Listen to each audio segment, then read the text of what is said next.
ये delimitation commission की जो इंटरिम रिपोर्ट आई है, पता नहीं ये रिपोर्ट उन्होंने रिलीज़ की है ऑफिशियली या लीक हुई है, हमें मालूम नहीं है। लेकिन ये रिपोर्ट पब्लिक डोमेन में बहुत चल रही है, सोशल मीडिया में चल रही है, इलेक्ट्रॉनिक मीडिया में चल रही है, प्रिंट मीडिया में चल रही है। बात यहाँ पर सिर्फ चिनाब वैली की नहीं है, बात पूरी जम्मू कश्मीर की है। और जम्मू कश्मीर के हर कोने में एक बवाल खड़ा हो गया है। और गूल में प्रदर्शन हो रहे हैं, डोडा में प्रदर्शन हो रहे हैं, यहाँ आपके क्या कहते हैं सुचेतगढ़ में प्रदर्शन हो रहे हैं इनकी पार्टी के, कश्मीर में हो रहे हैं, आपके यहाँ पर पुंछ और राजौरी में हो रहे हैं। तो एक बेचैनी का आलम बना हुआ है पूरी पब्लिक में।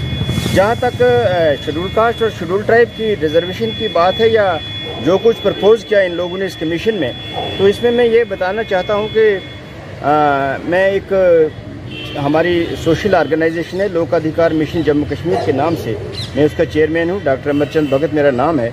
तो उस बात को लेकर मैं ये कहना चाहता हूँ कि इन लोगों ने यही कहा था 2 अगस्त 2019 में कि पिछले 70 सालों में जो डिप्रेस्ड क्लासेस के लोग हैं, जिसमें SC आते हैं, ST आते हैं और OBCs और दूसरे वर्ग या माइनॉरिटीज़ आते हैं लोग, इनका कोई उत्थान नहीं हुआ, इनका कोई वेलफेयर नहीं हुआ, इनको कोई काम नहीं हुआ है। चलो हमने कहा अच्छी बात है। और जब इन लोगों ने एब्रोगेशन कर दी 370 दफ़े और 35A की, और फिर इन लोगों ने ये कहा कि हम इनका वेलफेयर करेंगे, इनकी भलाई करेंगे, हमें उम्मीद थी कुछ न कुछ भलाई हो जाएगी। और बदकिस्मती से ये बात हो गई। ये लोग ये भी कहते थे कि यहाँ की भलाई इसलिए नहीं हुई क्योंकि यहाँ पर जो सेंटर के लाज हैं, जो कानून है दिल्ली से, वो यहाँ पर नहीं पहुँचते थे। ठीक है, हमने कहा वो भी ठीक है, लेकिन जनाब अब तो इनके पूरे कानून यहाँ पर दिल्ली से आ जाते हैं। यूनियन टेरिटरी भी है, ये डायरेक्ट प्रेसिडेंट के अंडर इसका हुकूमत अभी चल रही है। तो जब पूरे भारत में शेड्यूल कास्ट की जो रिजर्वेशन है, लेजिस्लेटिव की जो रिजर्वेशन है MPs और MLAs की, वो 15% है और STs की 7.5% है। तो इन्होंने क्या कहा, इन्होंने कहा नहीं जी SC ST की जो रिजर्वेशन की बात है तो जम्मू कश्मीर में वो वही रहेगी जो पहले वक्त थी 2004-5 में, क्योंकि इसमें हमें कोई फायदा होना था, ये यहाँ लागू नहीं की। बाकी इनका 100 कानून यहाँ चल रहा है, लेकिन जो हमारे फायदे वाला कानून था वो कानून इन्होंने यहाँ पर लागू नहीं किया। ठीक है, हम इससे भी हमने क्या करना था, वही जो 8% रही। तो 8% के हिसाब से जो हमारी ऑलरेडी शेड्यूल कास्ट की यहाँ पर 7 चल रही थी, ये रिजर्व कॉन्स्टिट्यूंसीज 7, वही जो 8% रही। तो 8% के हिसाब से जो हमारी ऑलरेडी शेड्यूल कास्ट की यहाँ पर 7 चल रही थी, ये रिजर्व कॉन्स्टिट्यूंसीज 7।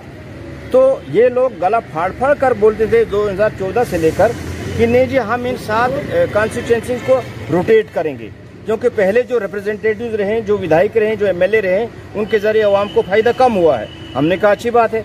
अब जनाब वो रोटेट क्या करते हैं, कानून में, आइन में ये लिखा है कि एक रिजर्व कॉन्स्टिट्यूंसी को, चाहे वो MP की हो या MLA की हो, उसको 2 बार से ज्यादा ये फायदा नहीं दे सकते हैं। यहाँ पर जो 7 रिजर्व कॉन्स्टिट्यूंसी थी SCs की, इसको इन्होंने ऑलरेडी 4 बार इनको मौका दे दिया था।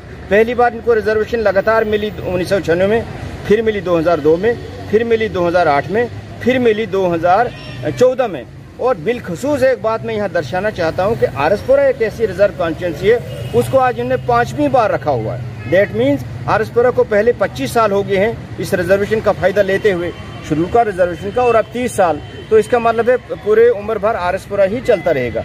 इसके मुकाबले में जो हमारा चिनाब वैली का इलाका है, तो चिनाब वैली के इलाके में बहुत बड़ा एक डिफिकल्ट टेरेन है, बड़ी मुश्किलात हैं, पहाड़ी इलाके हैं, वहाँ रोड कनेक्टिविटी नहीं है, वहाँ पर हेल्थ केयर नहीं है, वहाँ पर एजुकेशन का सिस्टम बड़ा कमज़ोर है।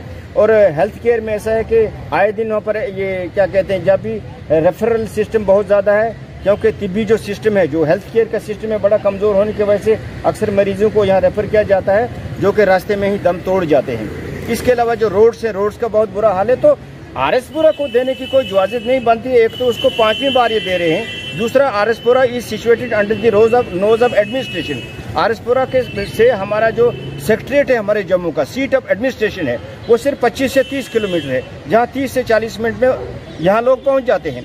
वहाँ पर 100% प्लेन इलाका है, 100% रोड कनेक्टिविटी है, वहाँ पर हेल्थ केयर अच्छा है, वहाँ पर एजुकेशन अच्छा है। तो इसको इन्होंने क्यों नहीं कंसिडर किया।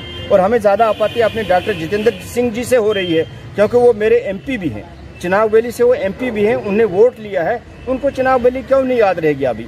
और दूसरी इसमें एक और लुत्फ की बात इन लोगों ने क्या बनाई है कि जितने भी शेड्यूल कास्ट की ये जो कॉन्स्टिट्यूंसी है, इनको एक ही लाइन में रखा है। पहले इन्हें कठुआ साउथ, उसके एडजॉइनिंग जो है वो है रामगढ़, उसी के एडजॉइनिंग बिश्ना, उसी के एडजॉइनिंग आरसपुरा, उसके एडजॉइनिंग मढ़ और उसके एडजॉइनिंग इन्होंने क्या कर दिया अखनूर। तो जो बाकी इलाका इतना लंबा चौड़ा इलाका है वो कहाँ जाएंगे? वो शेड्यूल कास्ट और शेड्यूल ट्राइब के लोग कहाँ जाएंगे? उनको रिप्रेजेंट कौन करेगा? उनकी भलाई कैसे हो जाएगी? फिर आज एक मजेदार कल एक वायरल हो रही है इनकी ऑडियो, जिसमें कि माननीय हमारे जो रविंद्र रैना साहब, इतना बड़ा चिनाब वैली का रीजन याद क्यों नहीं रह गया उनको, डॉक्टर जितेंद्र सिंह जी को?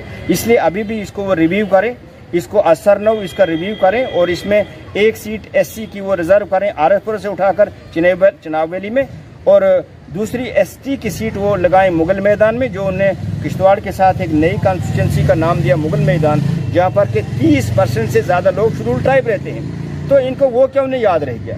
दूसरी बात मैं यहाँ ये भी बताना चाहता हूँ कि जम्मू संभाग में, जम्मू प्रोविंस में 2 पार्लियामेंट्री कॉन्स्टिट्यूंसीज है, एक है कठुआ उधमपुर और दूसरी है जम्मू और पुंछ, जिसमें के 36 असेंबली सेगमेंट है, मतलब 36 एमएलए यहाँ आते हैं और 36 सेगमेंट में इनको सिर्फ एक माहौर की जगह दिखाई दी जो इन्होंने एसटी को दी है, बाकी क्यों नहीं दिखाई दिया इन लोगों को?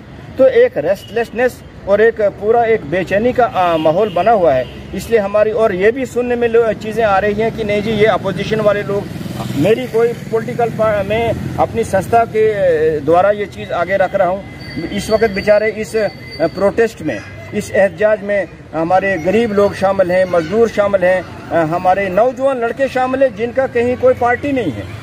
और दूसरी बात, इनको कौन सी जल्दी थी? 2011 की सेंसस को इन्होंने बेस बनाया।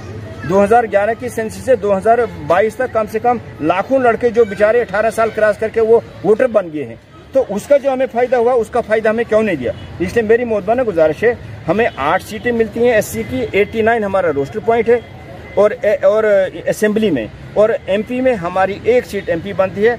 आप हिमाचल को देखिए, आप दिल्ली को देखिए और आप पांडिचेरी को देखिए, क्योंकि यहाँ भी यूटी है, दिल्ली में भी यूटी है और पांडिचेरी में भी यूटी है। जब वही कानून इनका इम्प्लीमेंट होता है दिल्ली और पांडिचेरी में, तो वो कानून इनका यहाँ पर इम्प्लीमेंट क्यों नहीं होता जम्मू कश्मीर में? तो मेरी मोहतबाना गुजारिश है इसको रिव्यू करें और रिव्यू करके ये लोगों के रेजिस्टेंट को खत्म करें, और इस तरह से इनको आने वाले वक्त में इन पार्टियों को फायदा होने वाला नहीं है। जी सर, मजीद आप क्या कहना चाहेंगे यहाँ जम्मू कश्मीर की अवाम से, या बाकी जम्मू कश्मीर में जो लीडर्स हैं जगह जगह पे आज देखा जाए तो जिस तरह से अगर स्ट्राइक्स की जा रही है डिलिमिटेशन को लेकर, तो आप क्या मैसेज देना चाहेंगे उन लीडर्स को, यहाँ की जनता को, यहाँ की अवाम को? लीडर्स तो खैर अक्लमंद लोग होते हैं, हमने उनको क्या मैसेज देना है, लेकिन जितनी भी पार्टियां भारतीय जनता पार्टी को छोड़कर सारे एहतजाज कर रहे हैं। लेकिन अफसोस की बात यह है कि शेड्यूल कास्ट और शेड्यूल ट्राइब की बात कोई भी पार्टी नहीं कर रही है। एनसी ने जो मेमोरेंडम दिया उसमें कोई बात नहीं आ गई, इसमें उन्होंने कल अपना मेमोरेंडम डीसी जम्मू को पेश किया है।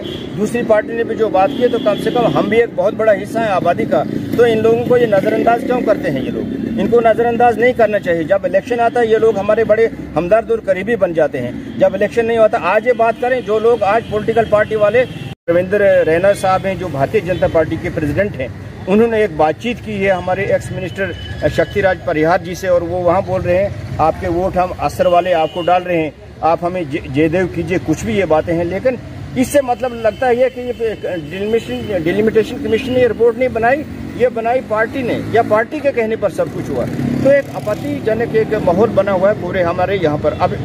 अब हमें जो रिजर्वेशन जो 8% है वो भी पूरी नहीं दे रहे हैं। जो 8% के हिसाब से हमारी यहाँ पर 7 नहीं, हमारी 8 बनती है, क्योंकि लास्ट हमारा जो रोस्टर पॉइंट है वो 89 है, 89 है, वो हमें क्यों नहीं दिया?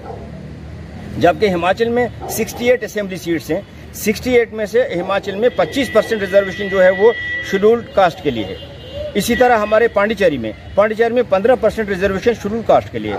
वहाँ पर 33 एमएलए हैं और 33 में से 5 एमएलए वहाँ शेड्यूल्ड कास्ट के हैं। इसी तरह से दिल्ली में देखिए आप, दिल्ली में 70 सीटें हैं टोटल असेंबली की, और 70 में से वहाँ पर इस वक्त आज की डेट में 12 एमएलए शेड्यूल्ड कास्ट के हैं। एमपीज को देखिए आप, एमपीज में 4 सीटें हैं हिमाचल में, जो कांगड़ा है, मंडी है, हमीरपुर है और शिमला है। उन 4 में से एक एमपी की जो रिजर्व सीट शिमला वाली एससी को, इस वक्त भी वहाँ पर एससी का एमपी है। तो हमारे 5 ये हमारी सीटें हैं, ये क्या कहते हैं एमपीज की जम्मू कश्मीर में इस वक्त, पहले 6 थी या 5 रह गई, तो 5 में हमारे एमपी में हमारी 1 सीट बनती है 3 नंबर रोस्टर पर।